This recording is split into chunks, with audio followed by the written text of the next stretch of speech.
सुनो, सब्सक्राइब करते वक्त ना घंटी बजा देना, ताकि जब मैं ऑनलाइन आऊं तो तुम्हारे फोन की भी घंटी बजे।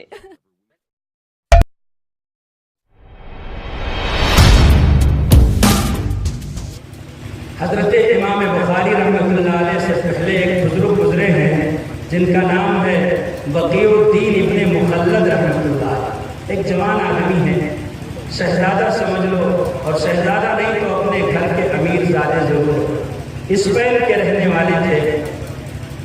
स्पेन जिसे मुसलमानों ने अंदलुस का नाम दिया था, स्पेन के रहने वाले। अब एक दिन जैसे अमीर ज़ादे होते हैं उसी तरीके से रहते थे।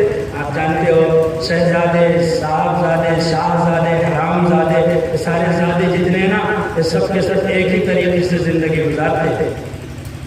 अब उनके दिल में ख्याल आया कि भाई जैसे सब लोग ज़िंदगी गुजारते हैं वैसे मैं भी गुजारता हूँ, शरीयत के खिलाफ काम करता हूँ, दीन के खिलाफ काम करता हूँ, और अगर इसी तरीके से ज़िंदगी गुजर गई तो अल्लाह को मुँह क्या दिखाऊंगा, कैसे जाऊँगा अल्लाह के सामने। खौफ पैदा हो गया दिल के अंदर, शरीयत का पास दिल में आया, तो उन्होंने तहैया कर लिया कि भाई अब कुछ भी हो मुझे अल्लाह के नबी को राज़ी करना, अल्लाह को राज़ी करना। अब अल्लाह को राज़ी कैसे करेंगे भाई? वो गाने सुन के अल्लाह राज़ी होता है, और क्या पतंग उड़ाने से अल्लाह राज़ी हो जाएगा? गिल्ली डंडा खेलने से अल्लाह राज़ी हो जाएगा? वैसे तो कहोगे कि एक हाथ में कुरान, दूसरे में हदीस, हम तो एक में मोबाइल देख रहे हैं, दूसरे में बहुत ज़्यादा अगर कुछ नजर आ गया तो नोटों की गड्डी नजर आ गई, न कहीं कुरान नजर आता, न कहीं हदीस नजर आती। तो जवान साहबजादे ने ये सोचा कि अगर अल्लाह को राजी करना है तो मुझे क्या करना चाहिए? तो फरमाया कि देखो, अगर कुछ करना है तो किसी भी तरीके से इल्म हदीस हासिल करना चाहिए, नबी की सुन्नत हासिल करनी चाहिए, शरीयत हासिल करनी चाहिए, क्योंकि एक तरीका यही है जिससे अल्लाह राजी होता है। चुनांचे उन्होंने लोगों से मालूम किया कि ये बताओ तो सही कि इल्म हदीस हम कहाँ हासिल कर सकते हैं। लोगों ने बताया कि आप बगदाद चले जाइए, बगदाद में मुहद्दिसीन में इमाम अहमद इब्ने हंबल रहमतुल्लाह अलैह जिंदा है, वो हदीस पढ़ाते हैं, उनसे जाओ इल्म हदीस हासिल करो, अगर उन्होंने पढ़ा दिया तो जिंदगी बन जाएगी।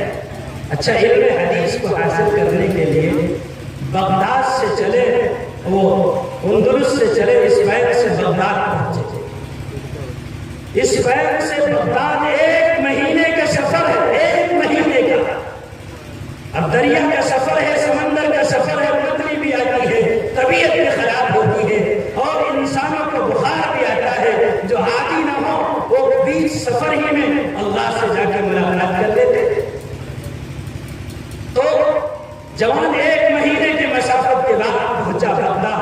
अब जब बगदाद में पहुंचा, लोगों से मालूम करता है, ये बताओ इमाम अहमद इब्ने हंबल रहमतुल्लाह अलैह कहाँ रहते हैं?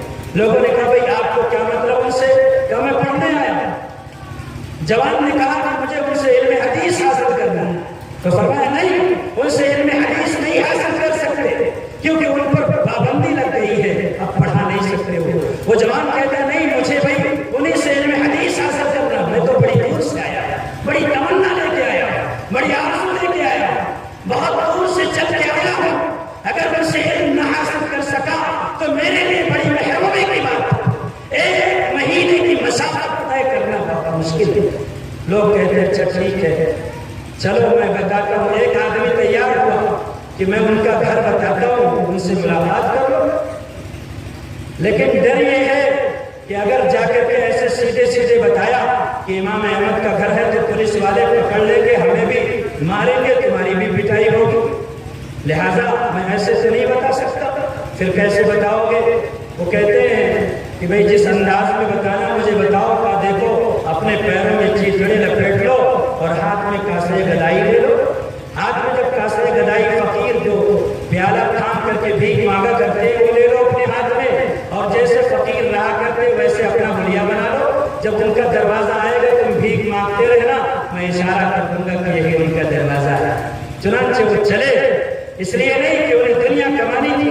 एक अमीर बाप का अमीर बेटा, एक शहजादा है, लेकिन इल्म दीन की तड़प है, शरीयत की हिफाजत की फिक्र है, दीन को बचाने का जज्बा है, ईमान को आगे बढ़ाने का जज्बा है। वो चला, फकीरों ने हुलिया उसने बनाया है,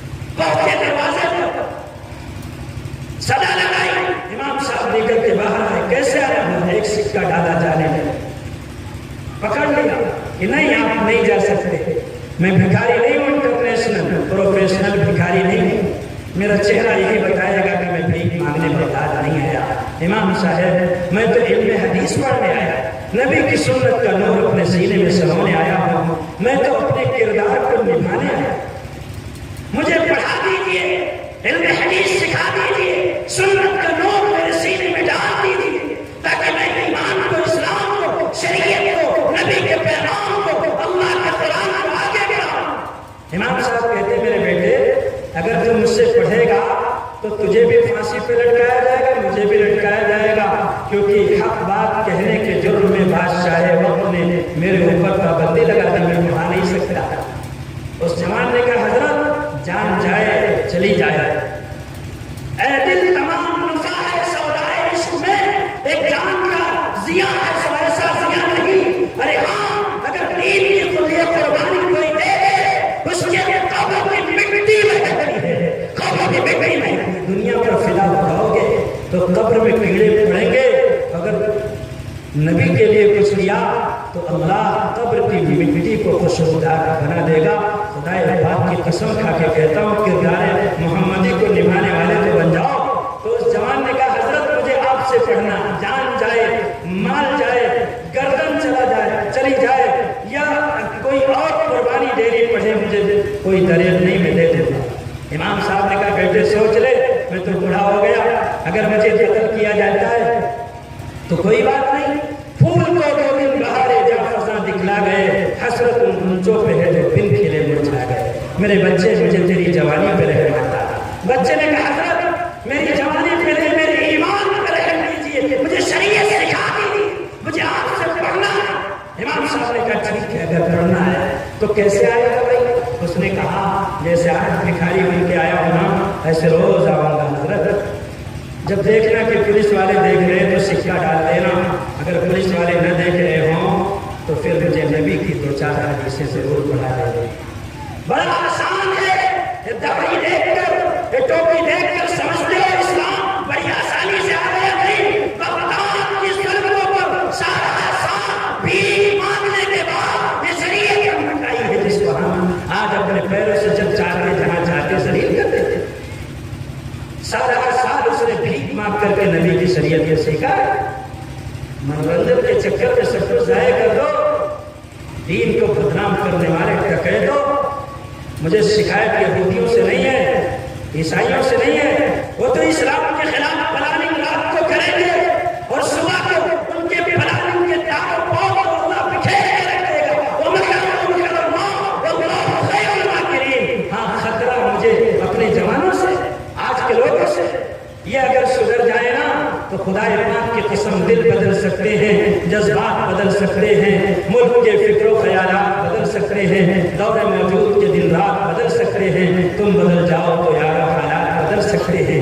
اس لیے آج کی مجلس میں بس جلسہ کرنے کا یہ مقصد نہیں ہے کہ آئے گئے سن لیا اور چلے گئے، عہد کرو، بیٹھ کر کے عہد کرتے ہیں کیا کہ آج کے بعد گناہ کبیرہ کا ارتکاب نہیں کرے گے، آج کے بعد ایسا خطرناک جرم جس سے ہمارا اللہ ناراض ہوگا ہم نہیں کریں گے۔ اگر کوئی آدمی شرابی ہے وہ سوچ لے کہ جان چلی جائے گی، لیکن آج کی مجلس کے بعد شراب کا پیالہ میرے منہ تک نہیں آئے گا۔ اگر کوئی انسان سود کھاتا ہے عہد کرے کہ مجھے آج سود کے قریب نہیں جانا ہے۔ اگر کسی کو جوئے میں مزہ آتا ہے اللہ کا راستہ دے کے کہتا ہوں عہد کرے اس مجلس میں کہ آج کے بعد وہ جوئے کے قریب نہیں جائے گا۔ اگر کوئی اپنی جوانی کو غلط کام میں استعمال کر کے زناکاری کا مرتکب ہوتا ہے توبہ کرے کہ آج کے بعد میں زناکاری کا ارتکاب نہیں کروں گا۔ اور سنو یہ ڈیٹا استعمال کرتے ہو، غلط استعمال کر کے اپنی ماں بہنوں کی عصمت میں لٹا کر کے سامان کرتے ہو۔